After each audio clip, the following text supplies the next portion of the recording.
Hello friend, welcome back to my channel. আজকে দেখো রান্না করতে চলেছি ছিম আলু দিয়ে কাতলা মাছের ঝোল।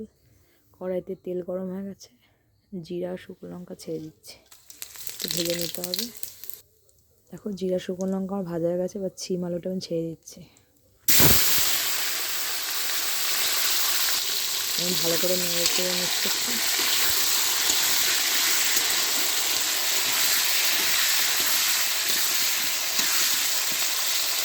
একটু নুন দিয়ে দিচ্ছি, লবণ দিয়ে দিচ্ছি অল্প করে, সানরাইজের হলুদ দিয়ে দিচ্ছি অল্প, আর অল্প চিনি দিয়ে নিচ্ছি। এবার এটাকে আমি ভালো করে লবণ হলুদ চিনি দিয়ে ভালো করে ভেজে নেব।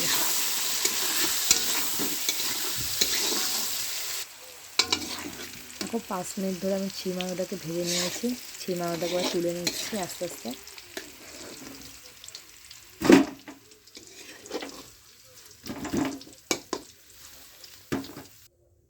ছিম আলু তুলে নিয়েছি ভাজা। এবার আমি এই তেলের মধ্যেই দেখো পেঁয়াজ কুচি, টমেটো, আদা, রসুন সব বাটা আছে, সব দিয়ে দিচ্ছি তেলে।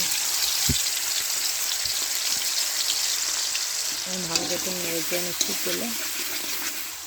এবার এই মশলা আমি একটু চিনি দিয়ে দিচ্ছি, অল্প লবণ দিয়ে দিচ্ছি মশলা, সানরাইজের হলুদের গুঁড়ো দিয়ে দিচ্ছি,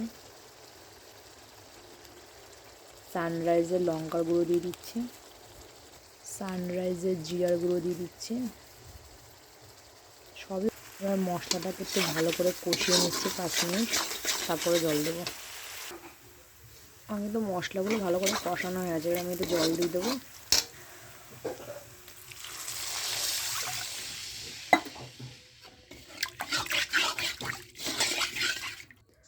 এই ঝোলে আমি এখন ছিম আলু ভাজা দিয়ে দিচ্ছি, আর আমি আগেই মাছ ভাজা, কাতলা মাছ ভাজা করে রেখেছিলাম, এগুলো ঝোলে দিয়ে দিচ্ছি।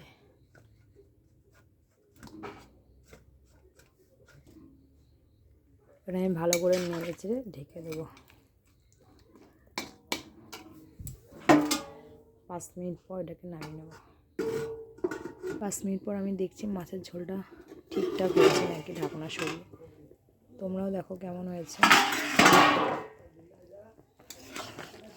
দেখো তোমরা কালারটা তোমাদেরও খুব পছন্দ হবে। আমি লাল লাল ঝোল ঝোল মাছের ঝোল খেতে খুব পছন্দ করি। তোমরা আমার মতো কারা এরকম খুব সুন্দর কালারের মাছের ঝোল খেতে কারা পছন্দ করো, লাল লাল ঝোল ঝোল, অবশ্যই কমেন্ট করে জানিও।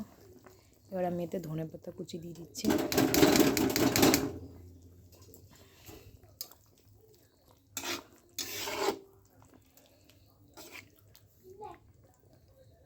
আমার মতো তোমাদের আর কার কার গরম ভাত এরকম ছিম আলু দিয়ে পাতলা মাছের ঝোল খেতে ভালো লাগে, অবশ্যই তোমরা কমেন্ট করে জানিও। আর মাছের ঝোলটা যদি ভালো লেগে থাকে অবশ্যই লাইক করো, সবাইকে শেয়ার করে দিও। আমার ইউটিউব চ্যানেল আছে, তাতে সাবস্ক্রাইব করে দিও। আজকের মতো টাটা, বাই বাই।